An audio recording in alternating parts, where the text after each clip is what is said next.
Live from the Ram Cave, I'm Joe Terosian, and this is RamView, the 2022 June the 7th edition. And I'm really happy to be back. Had a long weekend off, had a lot of stuff come on, and I was going to go on yesterday. I was prepared to go on yesterday. And yesterday afternoon, then the news broke about Aaron Donald. And I really just didn't want to come on and just say, oh, hey, great Aaron Donald signed, which is pretty much, oh, great Aaron Donald signed. Because the issue for Aaron Donald is not necessarily paying the man. Pay the man. That's not it. I don't care how much money anybody makes. What I care about and what we should care about as Ram fans is how much is he going to cost against the cap? Because that's the thing that matters. That's the thing that's most important. I don't care if they paid him $190 million. I just want to know what it counts against the caps that keeps the Rams relevant. And so I wanted to wait until we saw what the numbers were. And so this year alone, Aaron Donald's going to save the Rams 2.75 rocks. That means 2.75 million against the cap this year. And that's what matters. If you remember going into 2021, initially, the Rams didn't have any cap space left. I mean, they're talking like 1.5 that they had. And now this just adds more to what they already have. And so this is a good deal for the Rams. Also, you're getting Aaron Donald. Oh, by the way, did we mention that you're getting Aaron Donald? The thing that didn't matter to me is that we knew they were going to sign him. I didn't care what they paid him, except for the cap. And I really didn't care about retirement, because if he really was going to keep talking about retirement, then between the ears and in his soul, he was retired already. And as hard as it is, and especially with the topic I'm going to talk about today, a little bit later on, is you have to say goodbye to some of the players you love the most. And some of the players we love the most aren't necessarily the greatest players in Rams history. It hurts to say goodbye to a player like Robert Woods. For me, it hurt to say goodbye to Wendell Tyler, Lawrence McCutcheon. And boy, I was amazed on some of the Facebook postings, some of the social platforms where I did from the Ram Cave, and I just did a little thing on McCutcheon there, the blow-ups on that in terms of how many people remember Lawrence McCutcheon. But it might be easier to say goodbye to some other players that you weren't connected to. So my thing is that there's going to be a day. He's at 8 seasons in. He's going to be 30. He has turned 31. Aaron Donald's day is coming, and you got to get ready as a Ram fan. He could just retire, and if he's talking about it, then he's checked out. But apparently, as is the case, that's a nice little. I don't think it's insulting to say, hey, it's to say I got a ring, I got my bag, I got my dough for my last contract. I can just walk away. And so if it's a good ploy to keep him in the house, keep him in SoFi, then good for him. And again, I do not care how much he's paid. I care about the salary cap. As Ram fans, we need to care about the salary cap. And the nice part about this is the Rams were able to add 2025 and 2026. Those seasons are void years. So it allows them to spread the cap hit out a little bit more than just keeping it tight just to 3 years.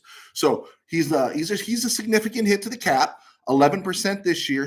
Right now, he's listed at 16.9 according to Over the Cap.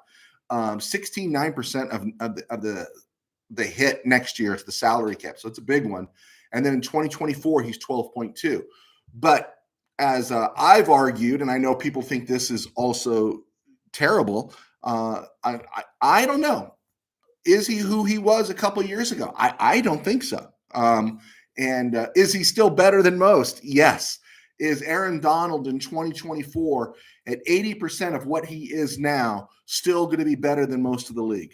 Absolutely. And so pay the man, but it's those numbers that matter against the cap. We got more cap space in 2022, and it's manageable going forward. Not optimal, but manageable going forward. And so the Rams will be in good shape. So welcome home, Aaron Donald. And so keep that going. We're in good shape there going forward. Bad news is Kyren Williams, the draft pick, busted his foot. He had surgery. He's expected back for training camp this summer, so no worries. But I think if anything, the Rams system and the kind of backs we have between Cam Akers and Darrell Henderson Jr., the Rams system really, while it doesn't rely on one back, it needs about 3 active backs who are capable of contributing. And so hopefully it's not a long-term thing in terms of preparation and getting ready for the regular season. But Kyren Williams hurting his foot is a big deal.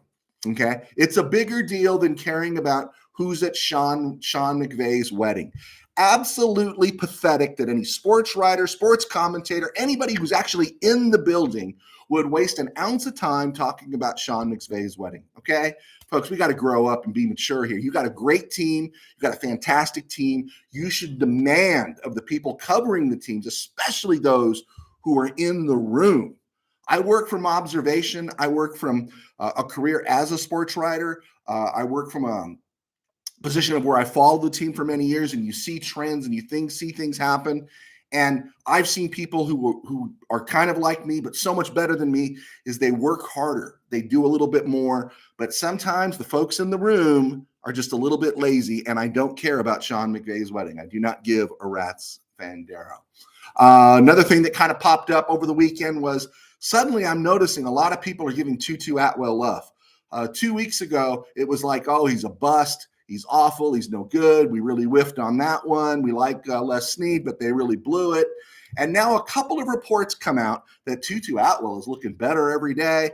And now the same people, and I don't mean necessarily fans, but the same people, writers, people in the room, because there's a like-mindedness. It's like if one person says it, then we got to agree to it, right? But there's the same people are now saying, oh, man, Atwell, he could really probably contribute this year. I'll be happy to say, you go back and look at the record. I've kind of said, don't close the book on Atwell. But right now, I'm seeing folks all on the Atwell bandwagon, right? I'm waiting for the first, oh, I've always been a Tutu Atwell fan, or Tutu, that's my dog, or I knew Atwell would come around. Atwell's success is the perfect example or symptom to point out when it comes to 70% of the Rams fan base, right? And it's a great example when you look at Atwell, because I think Atwell's going to do well this year. But the Rams fan base, while I think they're legitimate fans, I think the folks that actually click on to watch me or interact with me at this time of year are actually legitimate Ram fans. So I'm not impugning any of you. But 70% of the Ram fan base, which is also the celebrities who have the dough to go to SoFi, but really don't care about what's taking place at SoFi. They just want to be seen at SoFi. Remember, I contend SoFi was not built for you and me. SoFi was built for another stratosphere in terms of marketing and the elite. But 70% of this fan base is, what are other people thinking? What are the famous people thinking? What is the NFL Network saying? And what is trending on Twitter? And then when they add up all that, then that's when they decide what they'll think. No matter what the product is on the field, the performance or lack of performance, they'll just go with the trends and the way the winds are blowing. And folks, you don't have to do that. You're smarter than that, and you don't need to be spoken down to. I know I repeat that kind of theme a lot, but there is a disdain for the average fan out there. And you shouldn't accept it. Your thoughts are valid. If you're following the Rams in May and June, I would say some of your thoughts are valid, that you're probably a pretty legitimate fan. It's the folks that kind of just all glom on in September and January that want to be seen, that, put it this way. Ask yourself, this is my acid test. Rams are playing a critical game, a game that decides the whole season. Are you watching it with serious people, or are you in a sports bar? Because I'll argue, if you're watching it at a sports bar, I don't know how serious you are, because that is about the experience and not about the game. There, I said it. Ryan Fitzpatrick, old school Ram who was drafted in St. Louis, finished his career, announced his retirement, and I was kind of hoping that maybe the Rams could bring him in as a backup. I know they're committed to the Wolf, but I'd rather have Fitzpatrick than the Wolf at quarterback for any extended stretch. But Fitzpatrick called it a career. What a great career. 7th round, 17 years. Man, what a great career for that guy. And also he went to Harvard. So I guess he's in pretty good shape going forward. Congratulations to him on a great career. And congratulations to the Rams for spotting something that no other team did. And a guy with limited ability had a fantastic career. So good for him. Hopefully he'll get a network job, because I'm sure his perspective will be unique. And speaking of quarterbacks, that brings us to this difficult day in Ram history, especially for anybody that grew up a Rams fan. On this date, 1977, June the 7th, the Rams traded James Harris to the San Diego Chargers for a fourth-round pick, number 99 overall in 1979. That pick turned out to be a guy named Derwin Tucker, who passed away in 2014. He's a defensive back out of Illinois. He spent a calendar year with the Rams and never saw the field, was released in 1980. So pretty insignificant in terms of history here. But Harris was significant in Rams history, right? Not only for becoming one of the first black starting quarterbacks in the NFL, but just because he was good, right? He actually led the NFL in passing in 76 and several times, from 74 through then. He was the Rams quarterback, but every time there was a small injury or something went on, it seemed like he was getting yanked all the time. And I'll go back and contend that while Hayden might have been the good starter, the right starter for the Rams playoff game in Dallas in 76 that they won 14-12, I'll contend that Harris should have been the starter for the game in Minnesota. That was the NFC Championship game a week later. So anyway, I'm a big James Harris fan. We saw him on the roster. We liked him. He looked really good. We were John Hadl fans, but growing up, even at the end of the 73 season, which was Hadl, a great year for Hadl, you could see him starting to fade. And then by the early part of 74, we realized, and obviously the Rams did, they had gotten the best out of John Hadl, the old bald guy, and they dealt him in a heist to Green Bay. Harris gets plugged in as starter. He takes the Rams to the NFC Championship game. I'll just say this. In regards to Harris being black, where I grew up in El Monte, where there were no African Americans, it was Hispanic, and the Hispanic was largely Mexican, and a few of us folks, a few of us mutts. Can I just tell you something? Harris being black didn't mean anything to us. We just liked him because he was bigger, stronger, he could move, and he had a great gun. And we loved James Harris. I loved James Harris. And could never understand, what are they talking about racism for? What are they talking about? Why is this big of a deal? We just never understood it where we were from. So Harris has a great year in 76 in spot playing time, but he still leads the NFL in passing. And then going into 77 in that spring, I wrote about this a few months ago.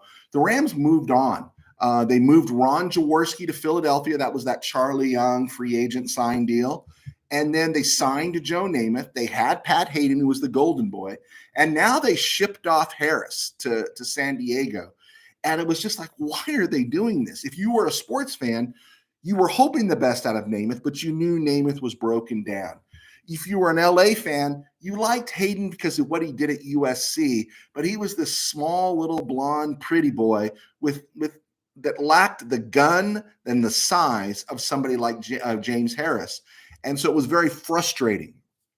So Harris gets dealt to the Bolts, who gave him a 5-year contract. And Dan Fouts ended up holding out the first part of the 77 season. So Harris saw a lot of playing time, but it wasn't a great team. He went from an NFC contender to an AFC cellar dweller, and it just wasn't a great period for James Harris.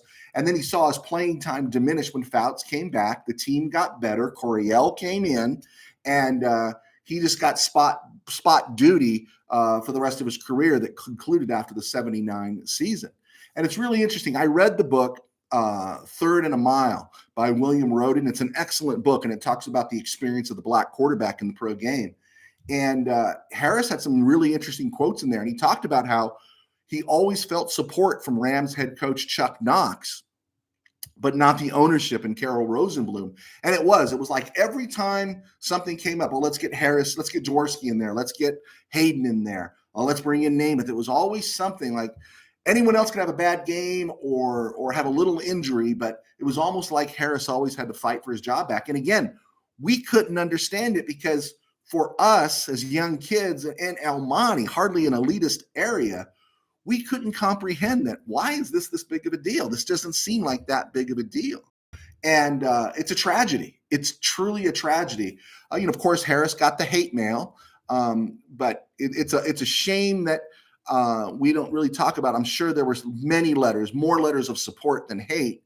But of course, the hate gets all the attention. And then you got an owner who's probably very old school, who's got his own idea of things, influencing the coach, Chuck Knox, who it says in the book that Harris remained close to for years. And and even up until the time of Chuck Knox's death, I think that was 2018. Understanding was beyond the book they were still close.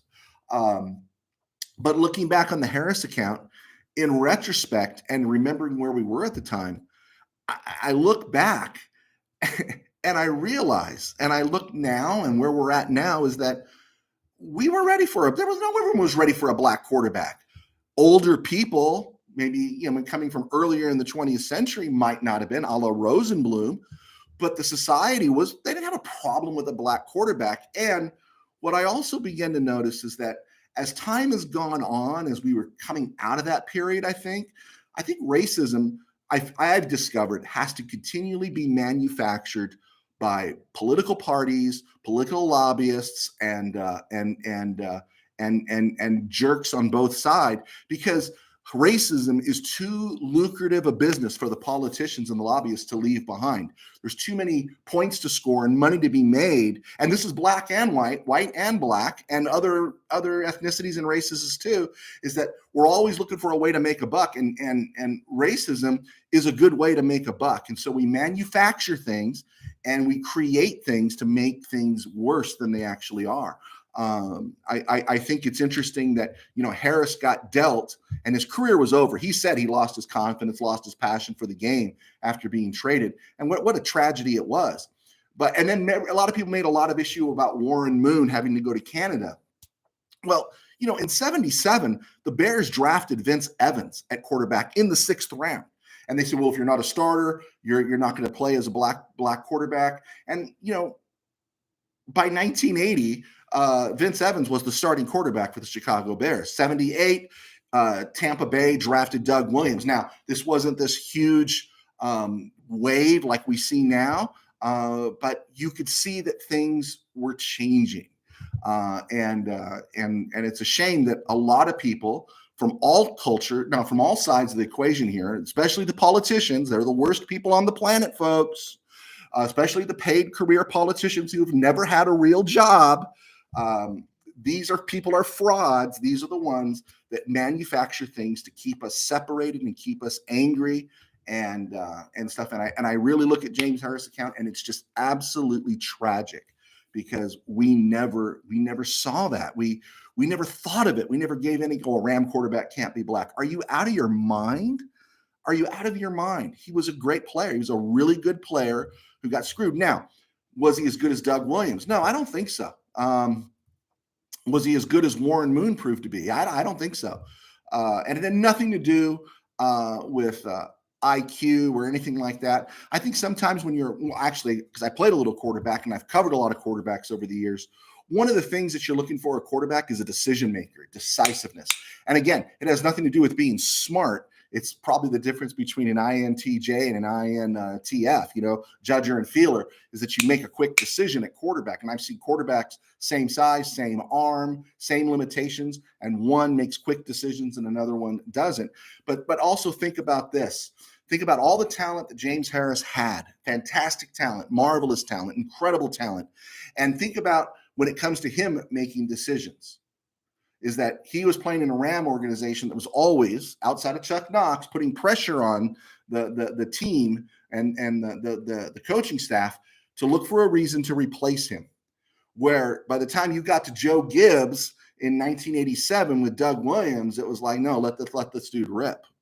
By the time you got to Tampa Bay with John McKay, it was like, no, let's let this dude rip. By the time you got to eventually Hugh Campbell and then Jack Pardee in Houston, it was like, no, we're going to let Warren Moon rip. We're going to let this guy rip. We're going to let Randall Cunningham, we're going to let it rip. We're going to let him go. We're not going to worry about if he makes one mistake. But think about James Harris, who had all the physical capabilities of any quarterback you'd even see in today's game, is that Harris, where I would look back and I think about it now, and I looked at some of his old films, that he wasn't a quick decision maker. Well, how can you be a quick decision maker if you have to rethink every move you have to make, because one bad throw, one little thing that you do is going to get judged and processed, and you're going to get yanked. And so I would say that while we saw a good part of Harris's career and he had a good career, I think we missed out Harris. And so it's an absolute tragedy. And so when he was dealt, I was sad. because it wasn't about me having a big social heart. It was just the sadness of, I really liked James Harris. He was my favorite quarterback. And emotionally, was he better than Matthew Stafford or Kurt Warner? Probably not. Okay. But you know what I talked about earlier is that there's players you fall in love with. I loved Lawrence McCutcheon. I loved Wendell Tyler. I loved Robert Woods. Oh, by the way, they're a different color than me. I don't really care. We shouldn't care. And I believe bottom line is most of us don't until the devils in the suits and in the leadership come in and force us to segregate and divide. And so, sorry, that's how I feel. And I don't really like talking about too much of this stuff. But James Harris, man, that guy went through garbage. And I'm so happy he had a career with the Baltimore Ravens. Good for Art Modell and all them giving him a shot in the organization. And love James Harris as a Ram. He's one of my favorite players of all time. I hope I didn't offend anybody with that. I hope I didn't turn anybody off. But my name is Joe Tarosian. I am a sports writer, still kind of sports writer. I'm a writer. I write books, which you can find on Amazon. My most popular one is Tangent Dreams, came out a few years ago. You can find that on Amazon along with several others. I write explicitly Christian books, but my football books are different, Tangent Dreams and Temple City and the Company of the Ages. Please check it out and such. And you can follow me on JoeT13B at Twitter. And at Instagram. Great. Cool. Thank you so much for clicking on. Thank you so much for your support. You know what? If I didn't articulate well, ask me a question. Call me out. It's okay. If you liked it, hit like. If you hated it, hit like twice or dislike twice, and we'll go from there. But God bless. Great to be in front of you. Great to be talking Ram football as we get closer and closer to the season. All right, guys. Take care. Bye-bye. Oh.